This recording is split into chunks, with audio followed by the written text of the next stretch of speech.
Hello ladies and gentlemen. Now, it seems to me that if you are watching this video, then you are interested in learning the key to becoming a successful international business. So sit tight, maybe grab some popcorn, and get ready to learn the 7 steps to becoming a global corporate phenomenon. So let's start off by going through a quick overview. We'll first try to define what an international business really is. We will then take a deeper look at the 7 things one should know when looking to go global. And we will look at a few corporal examples of either successful companies that executed each step or companies that failed to make it. And finally, we will conclude with a summary and overall message you will hopefully receive from watching this video. So, what is an international business? An international business is an extension of a business program, or the exchange of goods or services among individuals or businesses in multiple countries. What this means is that the second a company decides to expand its operations to a nation it is not currently in, they are choosing to embark on an international business venture. So, to start off, let's look at lesson number 1.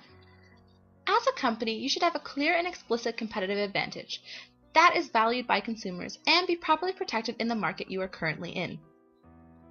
What this means is that as a corporation, when deciding to enter a new market, you need to be aware of the current competition. You then need to find a promotion or develop a strategy that will put you ahead of your competitors and keep you in the minds of consumers. A new company called Popcorn Time had the right idea when they chose to create a site that they believed would broaden illegal movie downloading. Entering this market, they had to be aware of many competitors such as Netflix and Amazon Prime. Netflix charges users $8 a month, and Amazon Prime will soon charge users $99 a month. And so, being aware of the success of these two companies and the terms of their subscriptions, Popcorn Time decided that the way to beat their competition was to make their site completely free. Like its competitors, Popcorn Time allowed users to stream videos without the hassle of downloading, and again, you could do this at no cost. The other advantage Popcorn Time is banking on is the availability of newly released movies. Users are given access to films that may still be in theaters. This is an advantage that neither Netflix nor Amazon Prime provide their users with. Another company that did this well was Apple. The music download industry was heavily pirated until a few years ago when Apple introduced iTunes. What this did was it provided consumers with a cheap way to purchase new music without a guilty conscience. As well, sites such as LimeWire and Napster, which were Apple's main competitors at the time, were said to have been under watch by authorities. This dilemma provided consumers with the push they needed towards iTunes and its legal means of music downloading. Apple took advantage of the current situation and used the problems its competitors were facing as a chance to push consumers to spend their money and avoid consequence. This allowed Apple to build its name and a loyal consumer base during which its competitors could not really retaliate because of the legal scope they were under. Having competitive advantage makes your business stand out. It allows consumers to recognize your brand and in turn choose it over others. This advantage will also attract investors and open the doors to other markets. It is proof of your company's dedication to succeed and achieve results, regardless of the amount of competition you might have to face.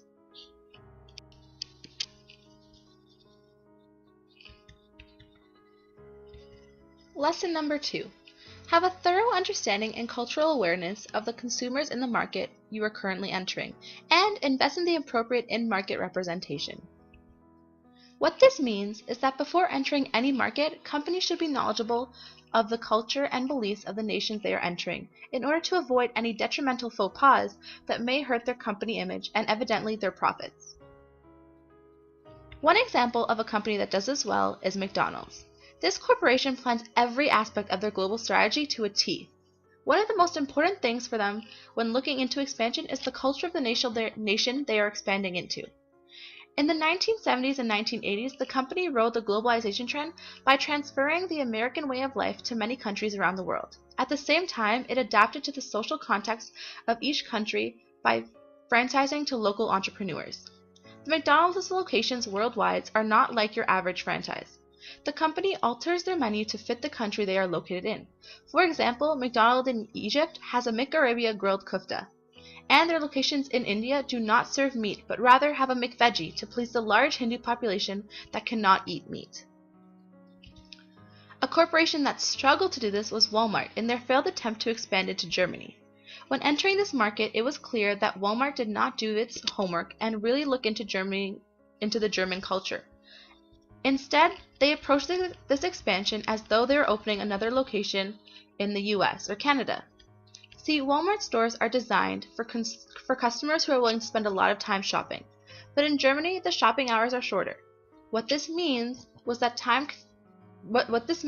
that consumers don't have the habit of spending a lot of time in stores, wandering around for things they need.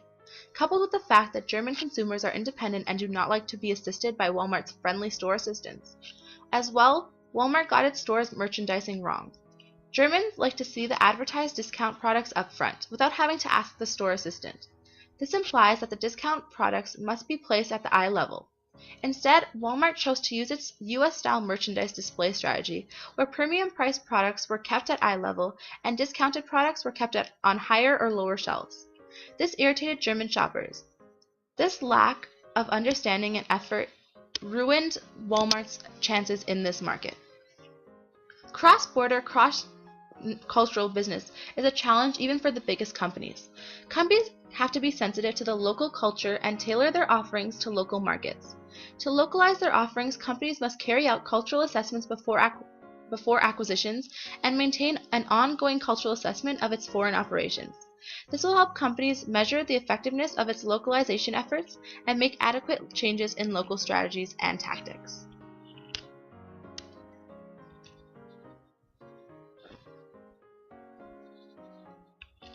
Lesson number 3. Companies should be proficient in the continual improvement, innovation, and implementation of their business and invest in the appropriate technology and systems that allow their business to expand and grow. What this means is that a business should be continually developing and advancing their products and business strategies to keep up with the times and interests of their consumers. One company that is continually innovating their products is Apple. As a company, Apple has jumped between developing the technology in their iPhones and the technology in their Macs for years. Consumers are provided with a new, faster, more unique technological experience every year. And according to Apple technicians, they are currently working on a new operating system that is designed to connect their products in a new way and provide users with an integrated and continuous experience. Although the company has admitted to no longer following Steve Jobs' innovation agenda, they have reassured consumers that does not mean that they will stop the flow of creativity within their company. In fact, it is the exact opposite. They are working tirelessly to bring consumers devices that will in turn make their technological experiences more satisfying and their pockets happier. A company that failed to do this was the historic Blockbuster.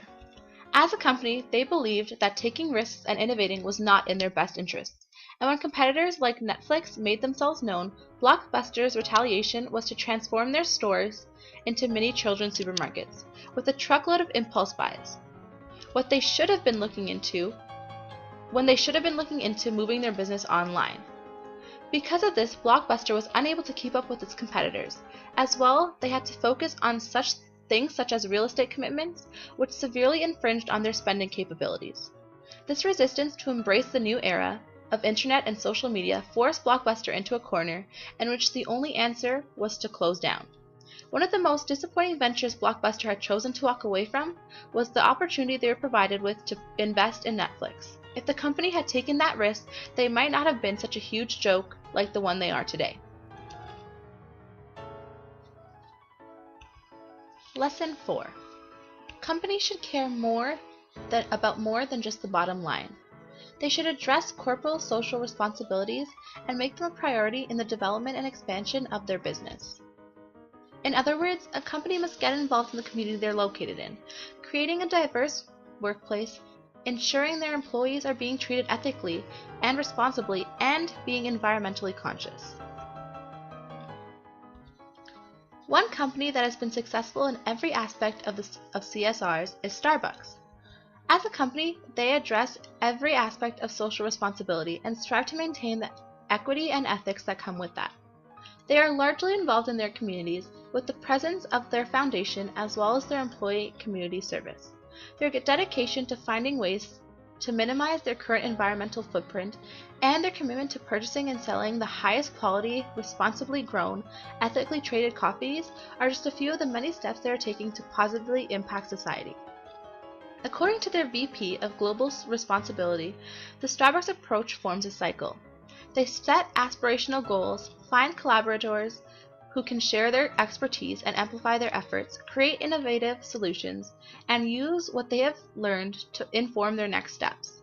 With each revolution of the wheel, Starbucks expands their impact and engages consumers and partners in the journey. One company that fails to address this is Apple. As a company, they see no need to engage in the processes of CSRs. Apple simply does not believe it needs to engage stakeholders or have an engagement strategy at all. They have yet to assemble a CSR team within their company. As well, their level of transparency is unsettling to consumers.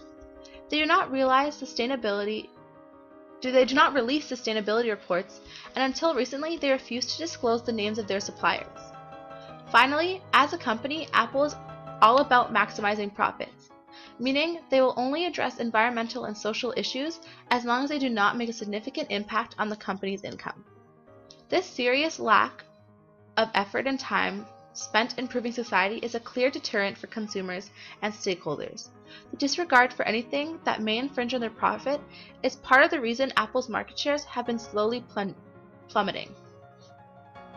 Taking part in the community and having a presence not only keeps businesses in the minds of their consumers, but develops a relationship and a reputation globally for the company. Knowing a company works tirelessly to better their community and workplace tells nations that you are entering their market will not only benefit you by providing you with a larger consumer base, but it will also benefit them due to your attempts to global salvation. Lesson number 5. Companies should ensure the stability and success of current operations before the expansion or venturing into new, less familiar markets. In other words, the roots of a company should be firmly planted before they decide to continue to expand. Financial stability should be achieved as well as loyal consumer base, so that if there are any problems abroad, their headquarters will not be affected. One company that's continually expanded over the decades it has been open is Walt Disney World. As a corporation, they have seen many rises and falls. Although its first two parks, Disneyland California and Disney World Orlando, Florida, are still to this day the most successful parks in the chain. This proves that a company can succeed as long as their roots are strong. Disney World is known for their incredible customer service and the superb treatment of their employees, and they have carried these services throughout all of their parks. Unfortunately, some parks did not succeed due to the cultural clashes, but regardless of that, they made sure that every location they offered the same quality customer service and same quality product. Everyone that ever leaves Walt Disney World theme parks leave happy and full of memories, which is the product they're selling. The maintenance of the foundation of this empire is key, and the corporate heads are fully aware of this. They continue to upgrade their parks to stay competitive and maintain customer loyalty. Another company that has successfully maintained its original operations is Coca-Cola. Since the birth of Coca-Cola in 1886, it has grown from a small beginnings in Atlanta to being the world's most valuable brand, being distributed in over 200 countries. Coca-Cola has become the world's largest brand, but while the company has enjoyed impressive growth around the world, the roots of Coca-Cola remain firmly in Atlanta. Coca-Cola has always remained true to its roots as an American product, linked with the comfort and leisure that has been related to the lifestyle of an American. It has proven to be flexible and innovative around the world, adapting to local markets and new eras without distorting its brand image. They provide a large amount of resources for their franchisors and those who sell their products so that they can maximize their potential, no matter what the environment. This dedication to globalization has helped the company's growth, and the pride in its origin has maintained the company's consumer base.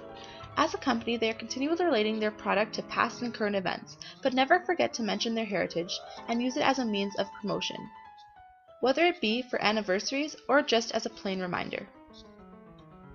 The success of both the aforementioned companies is due greatly to the strength of their foundations, as well as the fact that both businesses continue to improve and develop their original operations. In order for a company to succeed, they need to be sure that all of their operations are successful, and it is key that you do not start a new project while the other one is failing. Every business is like a house of cards. One placed incorrectly and the entire thing will collapse. Lesson number 6. Companies should be aware of the laws and regulations as well as trade barriers and tariffs being imposed by the government in the market you are choosing to invest in. Meaning, companies should take notice of the current government rulings and analyze how they will impact the corporation before they decide to expand.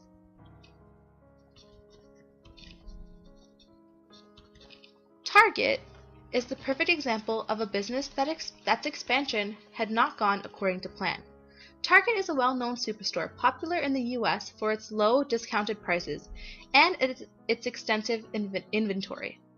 Although entering the Canadian market meant that their everyday low prices had to increase. This is simply because the cost of living in Canada is higher than that of the US. As well, Canada's tariffs and fewer economies of scale meant that consumers must pay more than the Americans. The problem here is that Canadians are aware of the low prices American Targets have, and if they are going to pay the same price for supplies at Target than at Walmart, they see no reason to alter their routines and shop at Target instead. Another company that failed to adhere to government policies was Google in its expansion to China. They faced notorious issues over censorship. When entering the Chinese market, Google was aware of the many restrictions the citizens had on their browsing. And although Google agreed to allow the government to filter searches, the company claimed to not give the government information about users who searched for blocked content, and they informed users that content had been restricted if they attempted to search for it. And in 2009, Google was the only major China-based search engine to explicitly inform the user when search results are being blocked or hidden. The continual issues between Google and the Chinese government exist till today. The company continues to work around the government's bans and requests, which has caused quite a bit of controversy within the nation. Although Google China still exists and is filtered, the longevity of the relationship seems to be nearing its end. This disregard for government rulings and tariffs meant a great loss for both companies, both marginally and in terms of consumer loyalty. The significance of this lesson is clear. Corporations must be thorough in their research of the market they are entering, as a precaution and a means of avoiding such great loss. A majority of consumers trust their governments, and so if a company chooses to enter a market and ignore the preset mandates as well as any other rulings, this will reflect poorly on the company.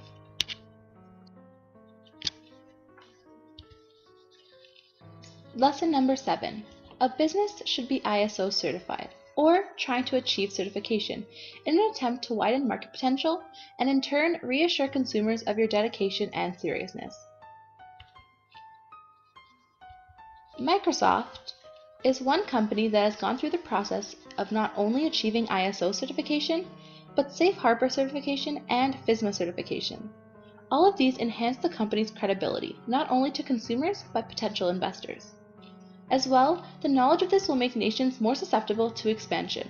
This is because the certification tells stakeholders that this company has taken the time to make sure that they are working at their fullest potential. The specific certification, ISO 27001, is Information Security Management. This gives Microsoft the freedom to grow, innovate, and broaden its consumer base, knowing that all confidential information will remain that way. Ford Motor Company is another corporation that has been ISO certified. Their goal was to integrate sustainability throughout their supply chain. All of their preferred production suppliers' facilities are expected to be certified to ISO 14001, the leading global standard for environmental management systems. In addition, ISO 14001 certification is expected of non-production supplier facilities if the supplier has a manufacturing site or a non-manufacturing site with significant environmental impacts that ships products to Ford. In 2006, they attained their goal of having 100% of their suppliers gain ISO certification for facilities supplying Ford. As you can see, Ford not only got themselves certified, but made sure that every other business they dealt with had the same certification.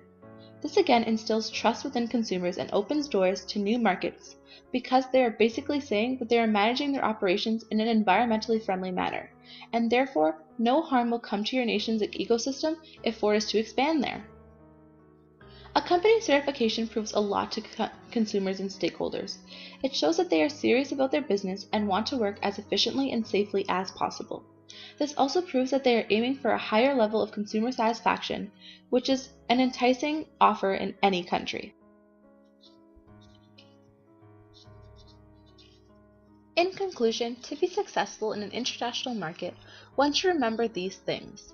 1. Never enter a market blindly.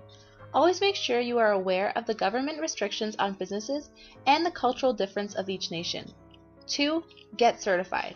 Go that extra step and prove to stakeholders that you are willing to spend the time and money to make sure your company is working as efficiently as possible. And 3. Focus on more than just the bottom line. Get involved in your community and make sure that your facilities are meeting all safety requirements. All 7 of the lessons provided will allow companies and countries to develop a plan that will minimize risk and in turn improve their chances for success. These steps are not only the building blocks, but the factors that help maintain a business by focusing on every part of a business, including management, employees, investors, the government, the product, and most importantly, the consumer. These are lessons to live by. And the proof is in the already successful businesses like McDonald's, Coca-Cola, and IBM, who make sure they follow these rules and never stop trying to improve themselves. Thank you for watching this video. I hope you learned a lot, and I hope you have a great day.